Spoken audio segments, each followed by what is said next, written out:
Assalamualaikum warahmatullahi wabarakatuh. Sini saya akan mempresentasikan hasil dari kelompok kami. Yang pertama yaitu tentang konsep tentang memori.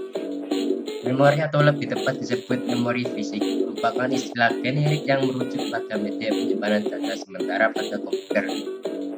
Setiap program dan data yang sedang diproses oleh prosesor akan disimpan di dalam memori fisik.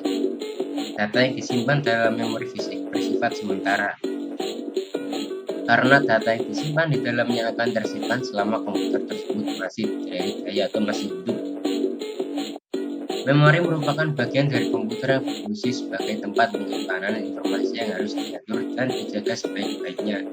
Sebagian besar komputer memiliki hierarki memori yang terdiri dari 3 level, yaitu register di CPU berada di level atas.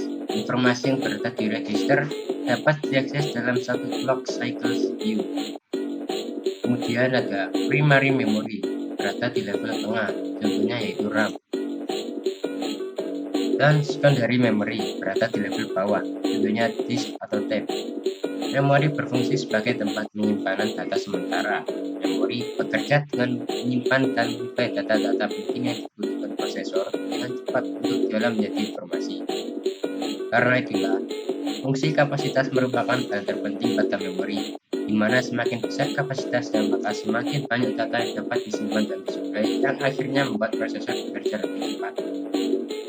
Suplai data ke RAM berasal dari hard disk, suatu peralatan yang dapat menyimpan data secara permanen. Secara garis besar, memori dapat diklasifikasikan menjadi 2 bagian, yaitu memori utama dan memori fungsi. Kemudian ada klasifikasi memori. Berdasarkan fungsi dan karakteristiknya, maka media penyimpanan pada komputer atau memori ini dapat diklasifikasikan menjadi 2 bagian, yaitu 1. Memori utama. Memori utama ini tidak diperuntukkan untuk menyimpan sebuah data seperti layaknya disk ataupun flash disk. Namun, memori utama ini digunakan untuk akses data secara cepat oleh prosesor. Memori utama dapat dikelompokkan menjadi 2 bagian, yaitu ROM dan RAM. Ini contohnya ROM, ini ROM, ini RAM, ini ROM. 2. Memori sekunder. Memori sekunder merupakan media penyimpanan komputer yang bisa digunakan untuk menyimpan data komputer dalam jumlah besar. Data yang tersimpan dalam media penyimpanan ini akan tetap tersimpan meskipun komputer dimatikan. Memori sekunder ini bersifat non-volatil, jadi sangat fleksibel dalam beberapa jenis media penyimpanan sekunder. Data dapat dihapus atau ditambah sesuai dengan kebutuhan. Memori sekunder ini diklasifikasikan menjadi 3 bagian, yaitu 1. Optical storage device. Media penyimpanan yang termasuk ke dalam optical storage device ini diantaranya seperti CD-RW atau VDR. 2. Magnetic storage device.